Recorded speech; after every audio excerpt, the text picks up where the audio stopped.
Hi, welcome to Main Street Macro. I'm Neela Richardson. And occasionally I like to leave the comfort of Main Street and take a tour around the economy to see how other parts of our economy are doing. And one place that caught my attention last week was the bond market. The bond market was saying a lot about what it thinks that the US economy will be doing over the short and long term. Well, here are three reasons why Main Street residents should care about what the bond market investors are telling us right now. Reason number one, the bond market hit a 16-year high in terms of treasury yields last week. They were concerned, investors, about the pace of interest rate hikes by the Federal Reserve this year as that central bank continues to keep a close eye on reining in inflation. And they are predicting that the Federal Reserve will keep rates higher for longer. Reason number two why we should care about what's going on in the bond market is that the sentiment of bond market investors really affects Main Street through financing costs. That 10-year yield that reached a high last week, well, it's used to price a lot of consumer loan products. Think mortgages and auto loans and oh yeah, student loans as well. And we all know that those have just started in their repayment. And so, for those two reasons, it's a big deal for the Main Street about what bond investors think.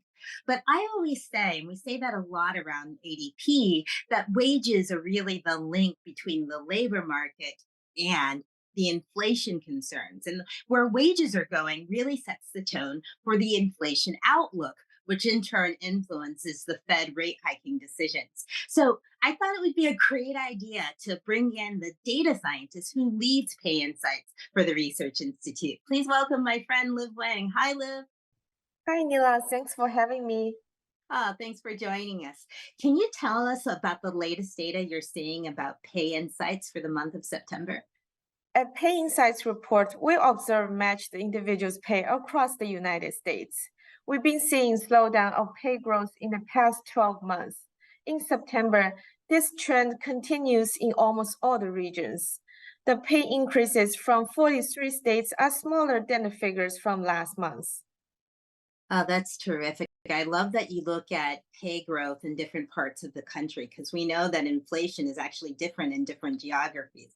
Can you tell us what were the fastest states in terms of pay growth last month, as well as what were the slowest states? It is interesting to see that winners of pay growth are all in the western US. Wyoming job stayers saw pay jump 8.2% from September 2022. Other top performers are Montana, Idaho, New Mexico, and Oregon. However, there are 20 states below the national median of 5.9% pay increase over the past year for job stayers. At the very bottom is Delaware, where pay only grew 4.2%, followed by Arkansas, Iowa, New Jersey, and Indiana. Wow, that's a lot of variation, but it proves the point. Pay is slowing around the country. And if pay growth slows, then we can feel a little bit better that inflation is moving in the right direction and slowing closer to that Federal Reserve target of 2%. Thanks, Liv, for that insight. And thanks for joining Liv and me in the Main Street Macro. For more information on Pay Insights and the week ahead, please check out adpri.org.